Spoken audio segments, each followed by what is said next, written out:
ce que les textes d'aujourd'hui nous disent, dans le fond, c'est exactement ce que Monseigneur Villat dit dans son allocution. Hein, quand on adoube les chevaliers de l'ordre de la couronne d'épines, ça fait partie du rituel de proclamer cette allocution que Monseigneur Villat avait faite aux membres de l'ordre de la couronne d'épines. Et ce qu'il leur disait essentiellement, c'est que une des vocations principales du chevalier, c'est de lutter contre le mauvais dans le monde. Et le faire en apportant guérison et paix. Alors, les textes d'aujourd'hui sont en plein dans le mille, parce que avec l'évangile de Marc, dès le chapitre 1, il y a un parti pris chez Marc de nous montrer Jésus comme un guérisseur. Alors, on voit Jésus qui entre chez Simon-Pierre, qui guérit la belle-mère de Simon-Pierre qui est au lit, qui est malade. Et ça se répand très rapidement. Il y a plein de monde qui se pointe pour être guéri. Et en faisant ça, dans le fond, Marc nous révèle l'approche thérapeutique de Jésus. Pour Jésus, la guérison, c'est le signe que le règne de Dieu s'installe. La guérison, essentiellement, c'est une libération du mauvais. Et en cela, il n'a pas innové. Jésus situe son ministère de guérison dans l'approche d'Hippocrate, le père de la médecine. C'est une dimension qui a été évacuée, ça. Mais les malades qu'on amenait à Hippocrate, vous savez ce qu'il faisait d'abord. Il les faisait incuber dans le temple toute la nuit, dans le but, justement, d'être confrontés spirituellement aux enjeux de la vie, du destin, de la destinée humaine, de la transcendance, du fait qu'il y a quelque chose de plus grand que nous dans la vie, etc. Et l'idée d'Hippocrate était que, en faisant ça, en vivant ça dans le temple, le malade commençait déjà un revirement fondamental sur lequel, après ça, il assoyait ses actes thérapeutiques, soit avec les plantes pour soigner, soit avec des manipulations, soit avec le massage, toutes sortes de mesures physiques qui venaient simplement ouvrir les canaux que l'incubation dans le temple avait amorcé finalement. Alors Jésus fait la même chose. Jésus chasse le mauvais des humains malades. Et ensuite de ça, c'est comme une désintoxication spirituelle, si vous voulez, qui est suivie d'une désintoxication physique avec les plantes, etc. Puis là, on ne va pas jusque-là, mais j'imagine que ça se faisait aussi, parce que on en a des témoignages quand Saint Paul s'en va en Grèce, il rencontre les grands guérisseurs grecs qui font ça, qui font toutes les manœuvres thérapeutiques. Alors, même si dans la façon de faire de Jésus, on ne le voit pas directement, d'autres passages des Écritures nous montrent qu'il y avait continuité de la thérapeutique. Mais ce que Jésus veut poser, en se définissant comme guérisseur de cette façon, c'est que la vraie guérison, c'est d'abord Dieu qui l'opère. Il importe donc de créer les conditions pour que la personne reçoive l'Esprit de Dieu. Et l'Esprit de Dieu qui travaille dans la personne crée une désintoxication spirituelle, fait un retournement du cœur et crée des dispositions pour que l'énergie vitale, finalement, puisse trouver sa place, ses canaux, ses chemins pour régénérer toute la personne. Alors, la proclamation est fondamentale. Proclamer le règne de Dieu, la parole de Dieu, c'est pour ça que quand ses disciples viennent le trouver, il ne veut pas rester à Capharnaüm, il est déjà prêt à partir parce qu'il y a trop de monde malade, trop de monde à libérer, il va aller ailleurs, il va aller dans d'autres villages. Alors pour Jésus, la proclamation de la parole de Dieu est une nécessité pour guérir, parce que la parole de Dieu libère du mauvais. Ça, Monseigneur Villat, dans son allocution, finalement, s'établit fermement sur quelque chose qui est une grande tradition chrétienne. C'est pas du neuf, là. Mais dans le fond, ce qu'il dit au chevalier de la couronne d'épines, c'est votre grande mission, c'est ça. C'est de témoigner de l'Esprit de Dieu et de le donner au monde pour que ça soit un combat contre le mauvais. Et l'épée des chevaliers de la couronne d'épines, parce que l'épée a un grand symbole, est un grand symbole chez nous, c'est que l'épée, c'est la parole tranchante de Dieu. Et c'est encore Saint Paul dans sa lettre aux Éphésiens qui présente l'épée dans ce sens-là. L'épée, c'est la parole de Dieu. C'est pour ça que nous, vous allez remarquer, nous transportons l'épée comme ça, comme une croix. On pourrait la transporter avec la pointe en haut, mais on la transporte la pointe en bas parce que l'épée, c'est la parole, son verbe, le verbe de Dieu incarné en Jésus-Christ. Et la croix, ben, c'est tout le travail qu'on doit faire sur notre égout pour le spiritualiser et faire en sorte qu'il n'y a pas trop de lieu d'opacité en nous pour empêcher l'esprit et la lumière de Dieu d'agir en nous, de nous faire incuber finalement. Alors, dans les Éphésiens, Saint Paul a un très beau texte qui décrit même la mission du chevalier. C'est dans Éphésiens 6, les versets 14 à 17. « Tenez ferme, ayez à vos reins la vérité pour ceinture. » Vous voyez là, que ça rejoint le rite d'admission d'un chevalier. « Revêtez la cuirasse de la justice. Mettez pour chaussure à vos pieds le zèle que donne l'Évangile. Prenez par-dessus tout cela le bouclier de la foi, avec lequel vous pourrez éteindre tous les traits du malin.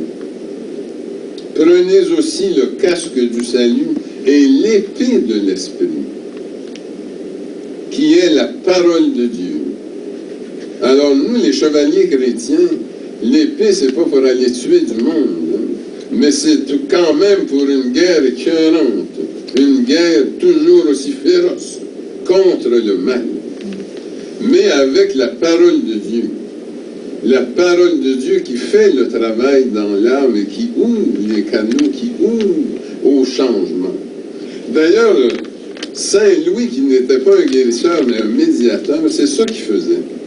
Lui-même, par son propre cheminement de prière, se configurait tellement au Christ et communiait tellement à Dieu que quand il arrivait dans un conflit, sa simple attitude créait des conditions nouvelles pour une ouverture. Parce que on le sait maintenant, parce que la science du conflit a beaucoup évolué depuis l'approche Harvard et tout ça, on parle de négociation raisonnée.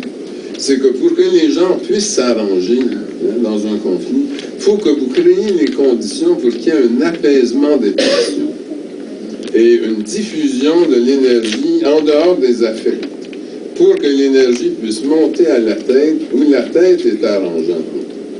Mais qu'est-ce qu'on fait quand on est un médiateur chrétien?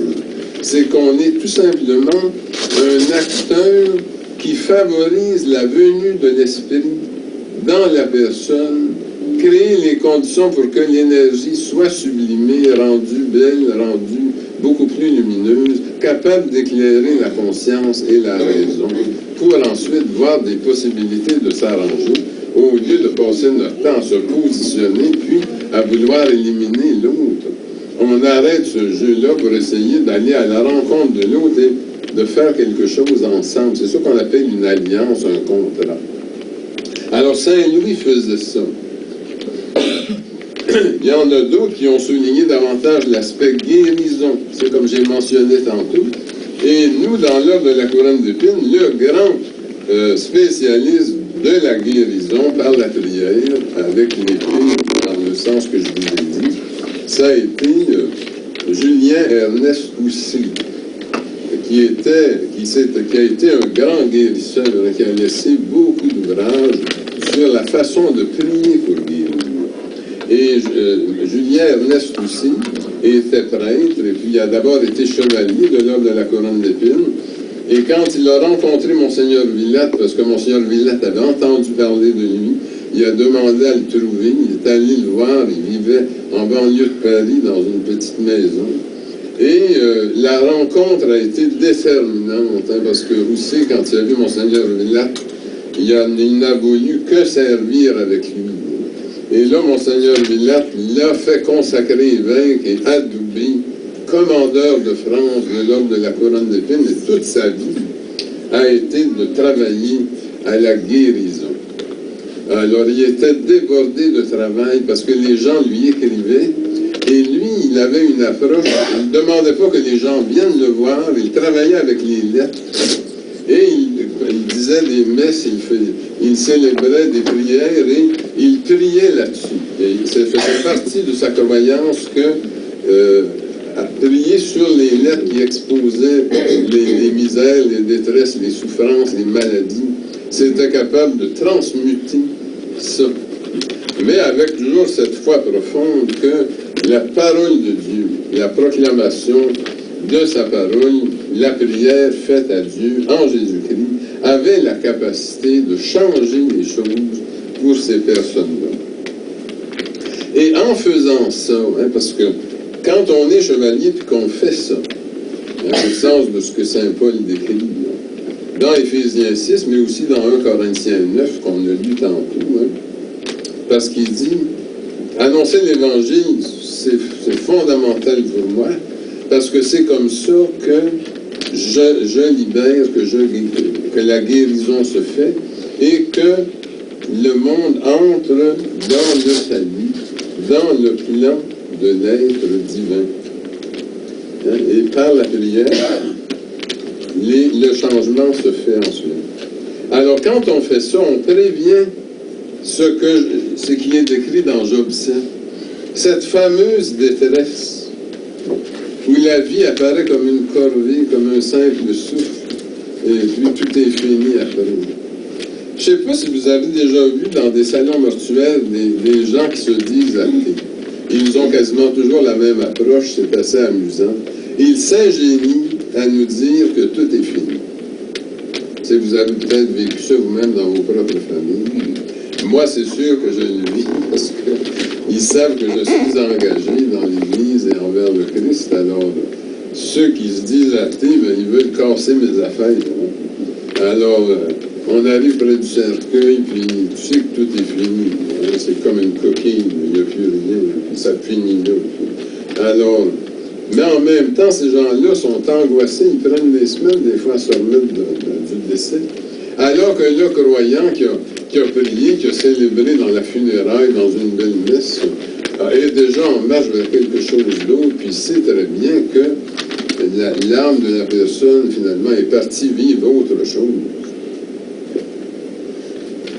Pourquoi que les gens vivent cette désespérance-là, cette détresse? C'est justement parce qu'ils pensent qu'il n'y a rien au bout, qu'il n'y a pas d'autre chose dans la vie des humains. Vous connaissez l'histoire de Job, hein? Vous la connaissez. C'était quelqu'un qui aimait Dieu, qui avait une grande foi. Et il y a des Elohim, hein, qui sont des entités célestes. On les dit relativement neutres, quoique des fois Satan rentre parmi eux, puis dans la cour de Dieu, on dit qu'ils vont amuser Dieu. Ils sont un peu comme des fous du roi, mais divins. Alors, tous les matins, Dieu s'assoit sur son trône. C'est comme ça que l'imaginaire juif de l'Ancien Testament présente les choses dans Job. Ils viennent amuser Dieu, puis ils lui lancent des défis, puis Dieu, finalement, fait tout, puis on va tout revoler ça. Comme on dit en bon québécois, il bombe les affaires, hein, puis boum, ça retombe. Mais cette fois-là, ils l'ont tiré dans le cœur. Ils ont dit, tu as sur la terre quelqu'un qui te plaît. Hein? C'est une foi extraordinaire. Tu penses qu'elle est sans phare et qu'il n'y a rien pour la battre. Il a dit, j'en suis convaincu. Job est un homme dont la foi est inaltérable. Mais ils ont dit, acceptes-tu qu'on lui en donne là, du trouble? Puis tu vas voir au bout, quand il va être écrasé là, dans la détresse, puis à bout de souffle, tu vas voir que t'emmèneras pas large auprès de Job. Et c'est comme ça que ça se passe. Hein? Ils lui font vivre des choses épouvantables. Et justement, C'est pas tout de suite que Job fait sa grande confession de foi. Oui, je crois que mon Rédempteur est vivant et qu'à la fin, il saura quoi faire avec ma peau. Hein? Mais avant ça, il vit toutes sortes d'états. Hein? Et le chapitre 7, on est dans le pire. C'est où là, écrasé finalement sous toutes les manigances des Élohim, il finit par considérer que sa vie vaut pas cher. Mais le Seigneur dit, vivez pas comme Job. C'est qu'il y en ait des chevaliers qui, avec l'épée, proclament la parole, envoient mon esprit dans le monde pour créer les conditions justement pour que les êtres humains ne connaissent pas cette détresse. C'est ça notre mandat à nous, les chevaliers de l'ordre de la couronne d'épines. Si on nous pose la question, c'est justement avec notre épée qui est la croix du Christ, proclamer qu'il y a un sens à nos vies, un sens qui vient de Dieu. Et qu'il y a quand même dans le monde beaucoup de misère, beaucoup de détresse. Dans notre credo, nous avons un credo moderne qui parle un peu dans ce sens-là. Témoigner que malgré la misère, la détresse, ça vaut la peine, la vie. C'est pas une affaire de rien. Ça vaut la peine malgré la misère, malgré la détresse des humains. Parce que nous sommes capables de témoigner de quelque chose de plus. Et c'est ça que Saint Bernard chante dans le chant que nous avons chanté tantôt. Faire en sorte que l'amour soit plus grand que la haine. Et de cette manière-là, dissipe la haine, la fasse disparaître. L'homéopathie travaille un peu comme ça. Hein. C'est, vous créez par l'infiniment petit une énergie très forte, puis en prenant des substances qui produiraient finalement les mêmes symptômes que ceux que vous présentez, vous créez une énergie encore plus forte, une vibration plus forte que celle de la pathologie. Et la pathologie, à ce moment-là, se résorbe et dissipe. Dieu travaille de la même façon. Il travaille beaucoup au niveau de l'énergie subtile. Il travaille sur notre âme. Il nourrit notre âme par sa lumière qui est comme un photon. Et il faut absolument alimenter l'âme, nourrir l'âme. Les gens nourrissent plus l'âme aujourd'hui. Les gens nourrissent le corps, nourrissent le cœur, hein, avec les psychothérapeutes et tout ça. Mais les gens ne pratiquent plus. Ils ne vont plus à l'église. L'âme crève de faim. Moi, je disais ça souvent quand j'étais en consultation. Ton âme crève de faim, fais manger ton âme. Les gens me disaient, mais veux-tu bien me dire, qu'est-ce que tu veux dire? Parce que ça ne résonnait pas du tout. Mais je disais, va à la messe, pogne un livre, va à une conférence, tu sais, qui t'ouvre à la dimension spirituelle, mais fais manger ton âme. Parce que l'âme, c'est ça qui garde la mémoire de nos sources. C'est l'âme qui sait d'où nous venons. C'est l'âme qui garde les grands rythmes, les lois de la vie, l'alternance et le rythme. C'est l'âme qui garde ça. Et puis on est configuré par certains organes dans ce sens-là. Les battements du cœur, l'alternance, 2 reins, 2 poumons. On est configuré pour marcher selon les lois de Dieu. Mais nous les oublions. C'est l'âme qui est gardienne de la mémoire divine, de la mémoire des grandes lois de la vie. Il faut la faire manger, l'âme, pour qu'elle soit assez forte, assez dynamique, pour se souvenir et pour inscrire en nous une autre façon de marcher, plus conforme à la divinité. Alors Jésus, c'est comme ça qu'il agissait comme guérisseur. Ramener les gens dans les lois de la vie pour que se restaure l'équilibre et l'harmonie. Et en mettant Dieu dans la vie, en amenant ses lois, à ce moment-là, on ouvre le 3e œil et on est capable de voir l'action du malin, à ne pas tomber dans ses pompes et dans ses œuvres. Ce qui est une autre chose, hein. Les gens tombent dans les bras du malin sans s'en rendre compte, parce qu'ils n'ont pas le 3e œil du malin. Il faut absolument trouver moyen d'ouvrir le 3e œil, et c'est comme ça, nous, qu'on mène notre combat aujourd'hui. Tous les chrétiens mènent ce combat-là, mais les chevaliers de l'ordre de la couronne d'épines, particulièrement. C'est un combat contre le mauvais, contre tout ce qui nous fait perdre la mémoire divine. C'est ça qu'il faut maintenir. Et c'est comme ça qu'on apporte dans le monde le bien-être et la paix, une plus grande qualité de vie. Alors, ce que je nous souhaite à nous, les chrétiens en général, les chevaliers de l'ordre de la couronne d'épines, notre nouveau membre, c'est de maintenir ce combat contre le mal, apporter la guérison et la paix, ce dont le monde a énormément besoin. Au nom du Père et du Fils et du Saint-Esprit. Amen.